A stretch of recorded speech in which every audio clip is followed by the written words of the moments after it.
And we are back, and we just finished watching 2021's The Green Knight. The film is rated R with a runtime of 2 hours and 10 minutes. This is one of those films that was eagerly awaited, I think, by a lot of people, and I don't think it disappoints. It was very trippy, but it was a feast for the eyes. It was an interesting story based on lore from, I guess, the time of King Arthur, the Middle Ages. And I think David Lowery, who is the director and the screenwriter for this, did a really good job with it. I thought it was based on a novel for some reason, but this is just his interpretation of, I guess, the lore from... I mean, I always knew that it was a story, like an ancient story from Middle Ages.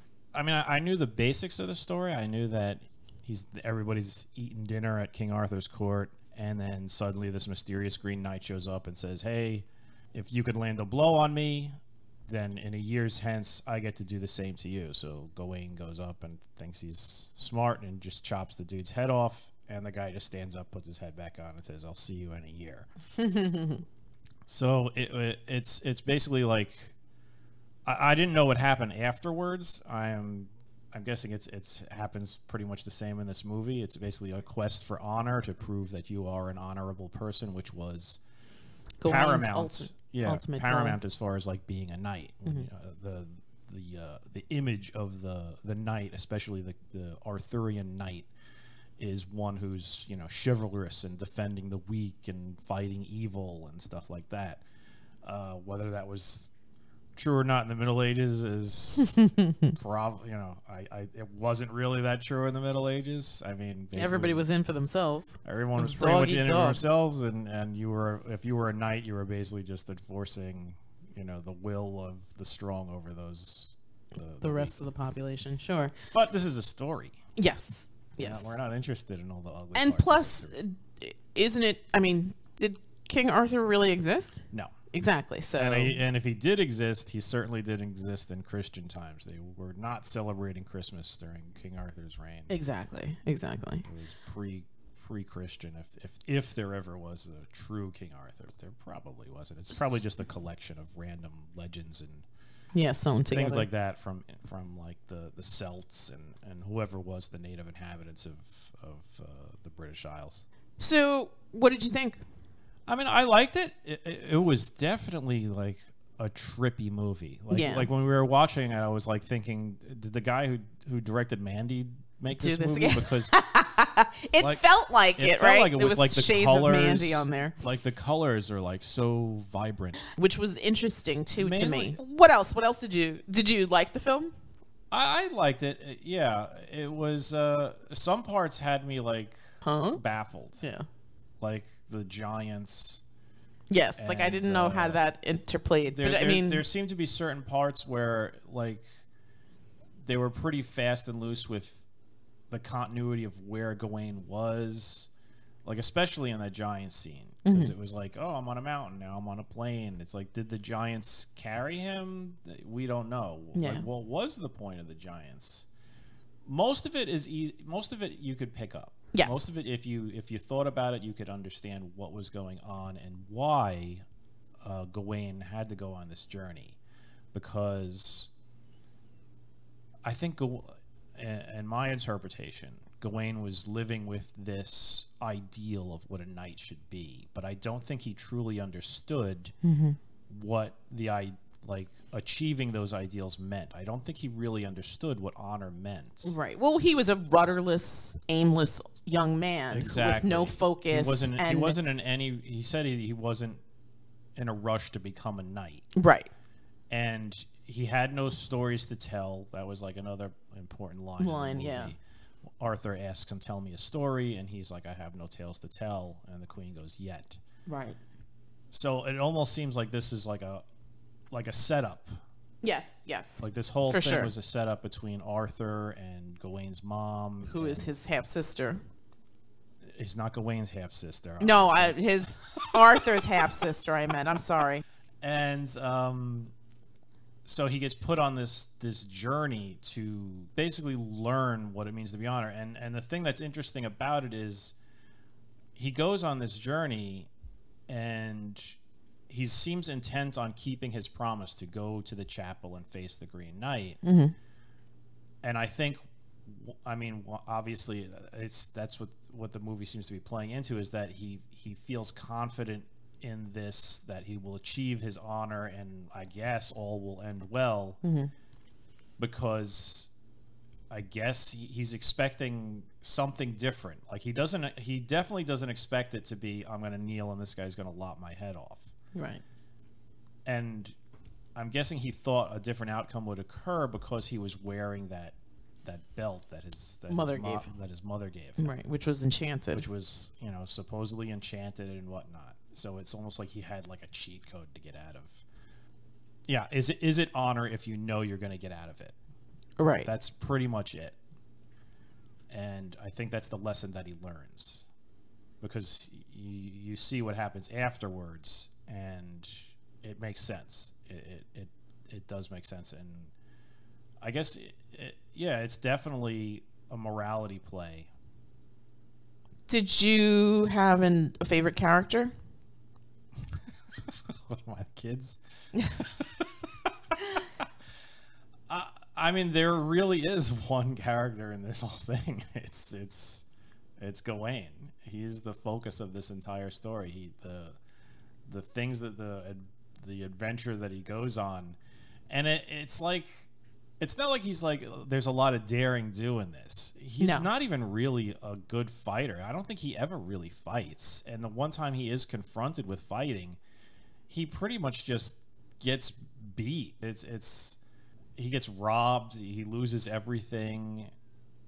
He's basically going through the jungle. That was another the forest. That was another thing that I thought was like kind of weird. Was that's like when he gets robbed, like what is he imagining himself just laying in the forest forever and turning into a skeleton? That's what I thought. That's what I interpreted that scene to be. That was another part. But of I the didn't trippiness. know that kid that kind of The kid who jumps him, yeah.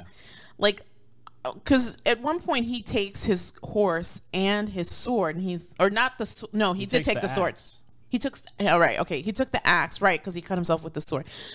He takes the axe and the horse, and he's like, I'll finish your quest for you. Yeah, and then he just rides off. Right. But then you see him at the end. Right. And he's just sort of like staggering through a field. Right, still, because I guess he's and a drunk. I'm kind of wondering what, like, because you see, what's his name, Gawain riding on the horizon, and in the foreground you see the thief, and he's just staggering around, and then he rides on the horizon. Gawain rides on the horizon. He gets all the way to the right side, and does he look like he's turning? Yeah. So did he just go and just kill this kid? I don't know. They don't show it, but I guess that's left up to your interpretation of how Gawain would handle this thief now that he's just staggering through this field. And why, like, it was weird when he picked up that axe. Did he like get possessed or something? Because he picked up the axe and then he's like swinging it almost wildly, and then he just abandons his two allies. Yeah. Like, what happened? And then somehow everything just ends up back in Gawain's possession. Yes. Like, he finds the axe. Like, what happened? I don't know. There's a lot of, I think that is part of the trippiness of this movie, is that there's certain things going on in it that you're just not going to understand. Like the type of film that this is lends itself to that sort of ambiguousness, but if you're expecting a linear tale told where all the loose ends are tied up nice and neat in a little bow for you, this isn't it. This is really, I mean, even if you like were a fan of reading those old stories and fables and things about knights and whatnot, especially the stuff that was actually written during the Middle Ages or even before that, there is a lot of jumping around and a lot of stuff where it's just like, oh, that doesn't really make much sense. Like, where did this character come from? Where did this character go? Why is this happening? And you kind of gloss over that fact because you're just reading something from the past. It's basically part of that genre. And this film, I think, mimics that pretty well. Yes. Even if you're just reading these stories, you're thinking, oh, these guys, if you are really critical about the writing in these things, you're going to come away thinking, whoever wrote this was tripping on something. Mushrooms. Yeah. Remember? Yeah. And you know what? That may have happened in the movie too. He did eat a mushroom and then saw weird stuff growing on his hand. I mean, he puked, but then the following scene, it's like giants. Yeah. Yeah, it was definitely bizarre. I mean, I didn't hate it though. I mean, it was just, I guess when you're used to linear storytelling, when stuff is kind of not linear, it definitely throws you for a loop. So it's a little more difficult to either get into or to follow along. I agree with you. I think a lot of this was self-explanatory. I agree. I think it's a journey of self-discovery. I think it's a journey of a rite of passage. It's almost like the mother forces his hand to leave this aimlessness and this recklessness of his youth behind and to become the man he's supposed to be. And I think The Green Knight definitely represents that. I think it's interesting that as far as the movie goes, the diversity in casting was really interesting. There's a movie that's playing now on, is it HBO? The Personal History of David Copperfield that Dev Patel's also in, that I've been meaning to catch and I haven't. So it's interesting to see him play Anglo-white traditional characters that are not a guy you would say, oh, cast Sir Gawain. Dev Patel. No. Yes, no, that's not what exactly. So I love when it's not recently, but a little while back, I actually watched Much Ado About Nothing, the Kenneth Branagh Shakespeare piece, which I love. And I love the fact that Keanu Reeves and Denzel Washington are brothers. And I've always loved that. I've always, like, to me, like, I remember seeing that film in the theater and, like, mind blown, because you're forced, no, that's the right word. You're forced to sort of read these things in high school, and then to see them. I mean, even something like especially with Shakespeare, it almost plays to like the history of Shakespeare. I mean, back in the day, women were all played by men. Sure. So it's, you're not really, these are characters in a play. Their ethnicity doesn't matter. It shouldn't. The thing that matters is the performance. And absolutely. If you can get the best performances out of Denzel Washington and Keanu Reeves playing these brothers, then that's what it work. I mean, it could end up being disastrous. Who knows? But no, I love that movie. You loved it, and it works. Yeah. The same thing with this. I know that some people really get their panties in a twist when they're like, oh, ancient stuff, like stuff that's dealing with ancient England or fairies and elves or myths and legends. It should just be just straight up white guys and ladies in the cast. Right. And it's like, okay, well, like I know there's like some, I haven't seen any trailers of it, but apparently in the Lord of the Rings, the TV show that's coming out on Amazon, I guess there were black elves in the trailer or something. People lost their minds about it. Some people got butthurt about it. Ugh. And it's just like, okay, you're willing to accept elves, ghosts, giants, trolls, dragons, but a black dude with pointy ears is outside the realm of existence. Yeah. I mean, where did people think they came from? They didn't just automatically sprout. Yeah. So I mean, who cares? I appreciate when directors and filmmakers and producers or just studios are okay and greenlight these diverse picks, because it makes it more interesting. It makes it more accessible. Someone will see themselves represented on the screen and appreciate that, and maybe give this movie a chance just because Dev Patel is in the lead. So for that, I'm grateful, and he's a good actor to start off with. I mean, he did a fantastic job in this. I mean, I couldn't take my eyes off of him this entire trip. No, he was fantastic. He was fantastic. I mean, he really encompassed that role. I believe the character. And the moment where he has that sort of like epiphany is he does a fantastic job. He understands exactly what this was all about. Yeah. And what he must do. Yeah. And it's perfect. Yeah. Honestly, that moment is maybe that might be my favorite part of the whole movie. The epiphany that he has and the realization that he must do what he must do. Mm-hmm. Yeah. Yeah, there were some really, really strong performances. Yeah, he was by far and away the standout in this. But, I mean, it is his film.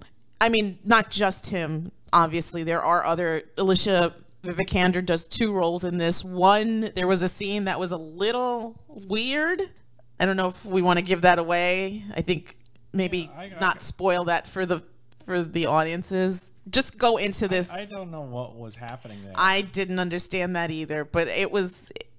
I'm glad it wasn't prolonged. Yeah, he gets his belt back.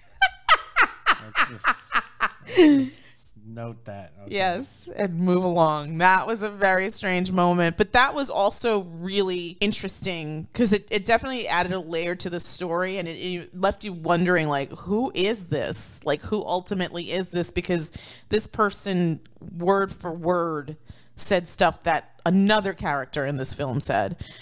And I am a huge... yeah, and that made it even more creepy. Icky, right, yeah. I blanked that out of my mind. I know. We were watching it, and I looked at you, and you looked at me, and we were like, what is going on? Pay attention to the dialogue and remember. And when you're in the scene, you're going to remember that dialogue. You said it the first time. Yeah. And I'm a huge, huge fan of Joel Edgerton, so I'm always stoked to see him, and he's always such a scene stealer. He's also one of those guys that's just so phenomenal to watch. I mean, he doesn't have a huge part in this, but what he does have is just really well done. The discussion with him and Dev Patel and Gawain. Sorry. Like, I guess after dinner they have dinner and they have a discussion about, why are you doing this? The discussion and.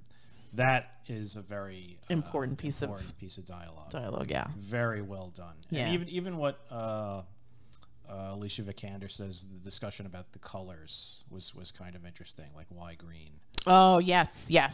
So, yeah. And her explanation of what green meant. Good dialogue. Yeah, really strong writing on this. My hat's off to... I think it's the same guy. The director. Yeah, the same. I'm drawing about David Lowery. David Lowery, really strong script work in this, and also direction. I mean, this movie is gorgeous. Oh yeah, beautiful. I mean, there are stills in this that look like master paintings. Yeah. And you know what? Another question I'm wondering about in the very beginning.